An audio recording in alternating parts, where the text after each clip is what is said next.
kasih karunia dan damai sejahtera dari Allah Bapa dan nama anaknya Tuhan Yesus Kristus. Amin. Sobat terkasih, suara pergodungan firman Tuhan buat renungan pada pagi hari ini yang tertulis di dalam Yohanes pasal 15 ayat 15. Demikian firman Tuhan. Aku tidak menyebut kamu lagi hamba, sebab hamba tidak tahu apa yang diperbuat oleh tuannya. Tetapi aku menyebut kamu sahabat, karena aku telah memberitahukan kepada kamu segala sesuatu yang telah kudengar dari Bapakku. Demikian kebenaran firman Tuhan. Sobat terkasih, suara pergodungan yang dikasihi Tuhan Yesus Kristus, hidup selalu memiliki pribadi yang unik dan susah untuk ditebak, apalagi dinilai. Namun kita bisa melihat kebanyakan orang hampir sering sekali salah dalam menafsirkannya. Selalu membuat praduga seakan-akan menjadi fakta. Menilai dan memberikan cap atau label pada masing-masing orang. Itulah aktualisasi di sebagian kehidupan kita yang selalu menggelitik. Sederhananya, lakukan saja yang terbaik menurutmu. Jangan sakiti, apalagi benci, atau apapun yang pada akhirnya orang dari lingkungan akan membencimu juga. Doakan dia agar menjadi kerabat dan sahabat terdekat. Karena banyak orang sulit mendapatkan sahabat yang tetap ada menemani dalam suka maupun duka. Malah di sebagian dari mereka terkadang datang ketika ada hal yang perlu saja. Apakah itu ciri khas sahabat? Tentu tidak. Jika kamu ingin mengetahui kesalahan dan kekurangan seseorang, tanyakanlah kepada orang-orang yang mengasihinya, termasuk sahabatnya. Mereka tidak akan memberitahukannya, walaupun mereka mengetahuinya. Itulah sahabat. Sobat terkasih, suara pergodungan AKBP Sentosa memang membangun hubungan yang erat bersama orang lain tidaklah mudah. Tantangan dan kepentingan sepertinya berjalan bersamaan, sehingga memunculkan hubungan yang rentan terhadap kesehatan.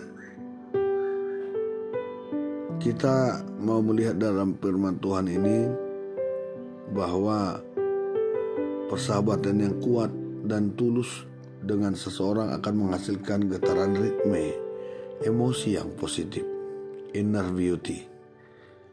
Pada hari ini kita dianggap olehnya bukan hanya sebagai teman atau hamba, melainkan sahabat. Sahabat hadir dalam suka dan duka, menerima diri apa adanya, menghargai perbedaan sekalipun itu mengesalkan, tahu jalan pulang ketika kita saling marah dan membentak. Selalu ada ruang di hati untuk berkomunikasi, meluapkan apa yang perlu diutarakan. Itu yang adalah pemilik kehidupan ini. Ialah pemilik kehidupan ini. Ingin bergaul akrab dengan kita sebagai sahabat, bahkan lebih. Sebaliknya, jika kita yang mengaku atau mengklaim diri sebagai sahabatnya, siapakah kita? Kita adalah orang yang berdosa. Status kita sebagai insan yang masih penuh kelemahan, sedangkan dia maha suci. Sahabat yang terkasih, sobat suara pergodungan, perjalanan hidup selalu berbeda dari hari ke hari. Begitu juga soal persahabatan, pertemanan, ekonomi, politik, dan lain sebagainya. Tergantung kita menikmati segala kebaikan Tuhan, serta apa yang akan terjadi dari hari ini dan yang akan datang. Itu adalah rahasia rencana Tuhan. Kalau kita adalah sahabatnya, tentu kita harus tetap menjaga keharmonisan hubungan yang intens dengannya. Sama seperti orang tua kepada anaknya, begitu juga sebaliknya. Dia adalah sahabat yang terbaik buat kita. Ia mengerti segala persoalan yang kita hadapi. Ia juga mengenal dan telah memilih kita menjadi salah satu penyalur berkat-Nya melalui pelayanan di tengah-tengah masyarakat, lembaga pemerintah dan gereja. Sobat terkasih, suara pergodongan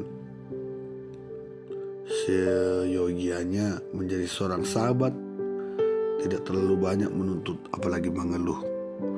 Jika kamu mengatakan kamu orang susah, banyak orang yang lebih susah darimu.